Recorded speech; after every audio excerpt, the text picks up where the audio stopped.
बिस्मिल्लाहिर्रहमानिर्रहीम अस्सलाम वालेकुम जी। तो आज हम ग्रुप थ्योरी के इस लेक्चर में बात करेंगे परमुटेशन की।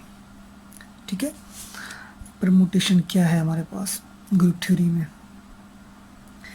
तो स्टूडेंट, इससे पहले आप फर्स्ट ईयर में भी पढ़ चुके होंगे परमुटेशन के बारे में। ठीक है, तो सबसे पहले देखिए हमने करना क्या है इसमें। सबसे पहला पॉइंट, हमने परमुटेशन की डेफिनेशन करनी है। ठीक है, उसके बाद हम पढ़ेंगे कंपोजिशन ऑफ परमुटेशन।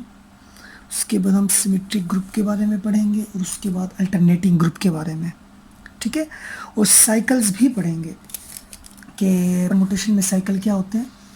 ठीक है, उसके बाद ट्रांसपोजिशन, उसके बाद even permutation, odd permutation and order of permutation. ठीक है जी, तो देखिएगा स्टार्ट करते हैं परमुटेशन जी। तो इसके लिए हम एक एग्जांपल लेते हैं। यहाँ पे लेट कर लेते हैं, एक हमारे पास सेट है x इज इक्वल टू 1 2 3। ठीक है, अब हमें नहीं पता ये सेट ग्रुप है या नहीं है। ठीक है, और ना ही हमने चेक करना है इस सेट को। हमने बात करनी है परमुटेशन की। तो इन तीन एलिमेंट्स की सेट की हम परमुटेशन बनाते हैं। परमुटेशन को कहते हैं बेसिकली सिंपल सादा अल्फाज में अरेंजमेंट। ठीक है, मिसाल के तौर पर तीन अगर यहाँ पे कुर्सियाँ पड़ी हैं, ठीक है, और तीन हमारे पास कोई भी स्टूडेंट्स हैं। ठीक है, एक हमारे पास स्टूडेंट लेट कर लें 1 है, दूसरा 2 है, तीसरा हमारे पास 3 स्टूडेंट्स का नेम है। ठीक है, तो हमने उनको तरतीब से बिठाना है, और हमने कितनी तरतीब से बिठा सकते हैं। ठीक है, वो सारी टोटल जो तरतीब होंगी, टोटल जो अरेंजमेंट होंगी, वो क्या कहते हैं, उन्हें हम परमुटेशन कहते हैं। ठीक है, जगह चेंज कर करके, ठीक है, बिठाना। तो मिसाल के तौर पर यहाँ पे हम 1 2 3 की परमुटेशन बनाते हैं। तो 1 2 3 1 2 3 1 2 3। देखिए, आप सबसे पहले एंटी क्लॉकवाइज डायरेक्शन में बनाएंगे। पहले हम सिंपल यही अरेंजमेंट कर लेते हैं कि 1 1 को 2 2 3 3।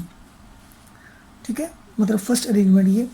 और सेकंड हम बना सकते हैं 1 2 3 की अरेंजमेंट चेंज कर सकते हैं। कैसे? एक ऑर्डर में यहाँ पे लिख रहा हूँ 1 2 एंड 3। एंटी क्लॉकवाइज डायरेक्शन में पहले हम इनको चेंज करेंगे, चेयर्स को।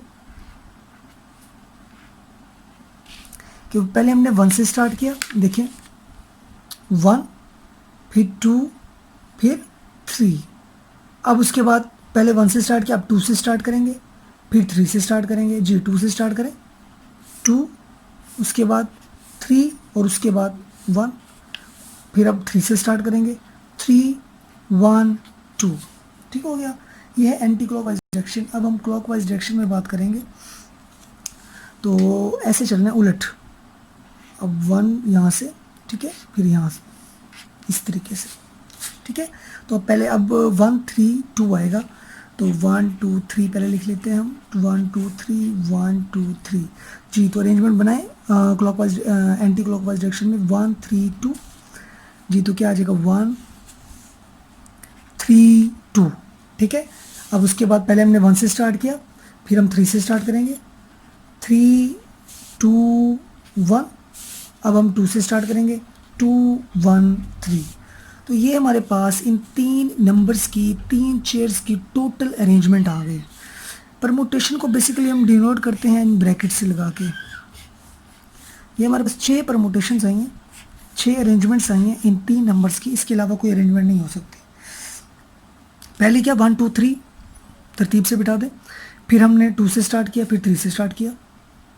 ठीक है, ये तो हमारे पास हो गई क्लॉकवाइज डायरेक्शन। अब एंटी क्लॉकवाइज डायरेक्शन में पहले हमने 1 से स्टार्ट किया, उलट से मत में 1 3 2। फिर हमने 3 से स्टार्ट किया, फिर हमने 2 से स्टार्ट किया।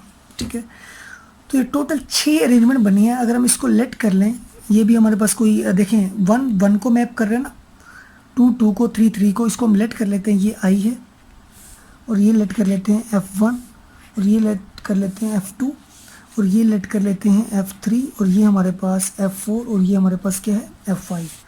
तो टोटल जो हमारे पास यहाँ पे परमुटेशन है वो है 6। तो लिख सकते हैं परमुटेशन ऑन एक्स हमारे पास कितनी आई 6। फर्स्ट को नाम दिया आई, F1, F2, F3, F4, F5। ये हमारे पास एक और सेट आ गया। और ये सेट अगर मैं आपसे पूछूं किस चीज़ का है, ये स्टूडेंट्स परमुटेशंस का एक सेट है जिसमें सिर्फ परमुटेशंस हैं। जो आई है ये आइडेंटिटी परमुटेशन है कि 1 1 को मैप कर रहा है, 2 2 को मैप कर रहा है, 3 3 को मैप कर रहा है। और ये जो सारी परमुटेशंस हैं ये सारी की सारी गौर से देखिए बाइजेक्टिव फंक्शन को रिप्रेजेंट कर रही हैं। क्यों? क्योंकि हर परमुटेशन के अंदर 3 ही डोमेन के एलिमेंट्स हैं, अगर इसको हम डोमेन कहें, और 3 ही हमारे पास रेंज के एलिमेंट्स। और unique element have unique image, कि हर एलिमेंट का इमेज क्या हमारे पास यूनिक है। तो इसलिए हम कहते हैं कि ये जो परमुटेशंस होती हैं ये क्या होती हैं हमारे पास, ये परमुटेशन हमारे पास क्या होती हैं, बाइजेक्टिव फंक्शन। क्या होती है? Bijective function. ठीक हो गया जी। तो ये अब बाइजेक्टिव फंक्शन होगी। एक बात, अब हमने एक रिजल्ट निकाल लिया कि जो परमुटेशंस हम डिफाइन करते हैं वो बाइजेक्टिव फंक्शन होती हैं या बाइजेक्टिव मैपिंग। ठीक है, तो इसका मतलब जो एक्स पे हमने परमुटेशन बनाई, वो जो सेट बना, वो हमने कहा कि परमुटेशंस का सेट है, तो हम ये भी कह सकते हैं कि ये परमुटेशंस का भी सेट है एंड बाइजेक्टिव मैपिंग्स का भी सेट है। ये सारी एक बाइजेक्टिव मैपिंग्स है। ठीक है, तो अब आते हैं हम बात कंपोजिशन ऑफ परमुटेशन या कंपोजिशन से पहले अगर हम बात करें सिमेट्रिक ग्रुप, यहाँ पे तो सिमेट्रिक ग्रुप क्या होता है? सिमेट्रिक ग्रुप, देखें हमने यहाँ पे बात की परमुटेशन की कि एक्स पे जो परमुटेशन बनाई वो हमारे पास ये हैं 6। ठीक है, इसके अलावा कोई और अरेंजमेंट नहीं हो सकती, तो इनको हमने नाम दे दिए, तो ये 6 अरेंजमेंट आ गई। तो ये परमुटेशंस का एक सेट आ गया जो कि बाइजेक्टिव फंक्शंस भी हैं, बाइजेक्टिव मैपिंग का भी सेट है। तो यही जो सेट होता है परमुटेशंस का या बाइजेक्टिव मैपिंग का, ये क्या कहलाता है? Symmetric group. ठीक है, कि set of bijective mapping is called symmetric group. और हमें पता है ग्रुप जो भी होता है, कोई भी सेट ग्रुप होता है तो कोई ना कोई बाइनरी ऑपरेशन होता है। तो यहाँ पे जो बाइनरी ऑपरेशन होगा वो होगा under composition of a function, composition of permutation. ठीक है, क्या होगा? कंपोजिशन हमारे पास यहाँ पे ऑपरेशन होगा जिसको हम डिनोट करते हैं ये सर्कल से।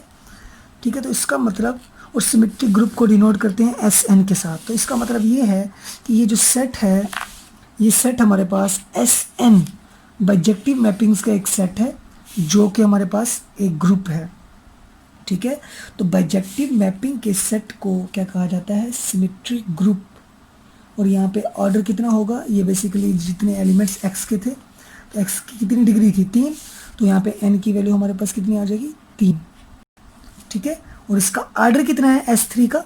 यहाँ पे अगर S3 के ऑर्डर की बात करें तो ये हमारे पास ऑर्डर है number of elements in S3 is equal to 6।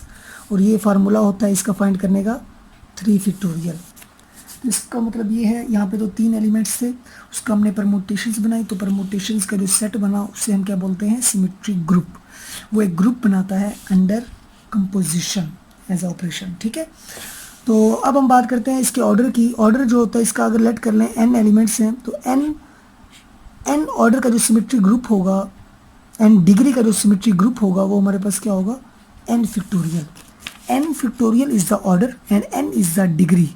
n basically तादाद है उन एलिमेंट्स की, उन एलिमेंट्स के सेट की जिस पे हम परमुटेशन बनाएंगे।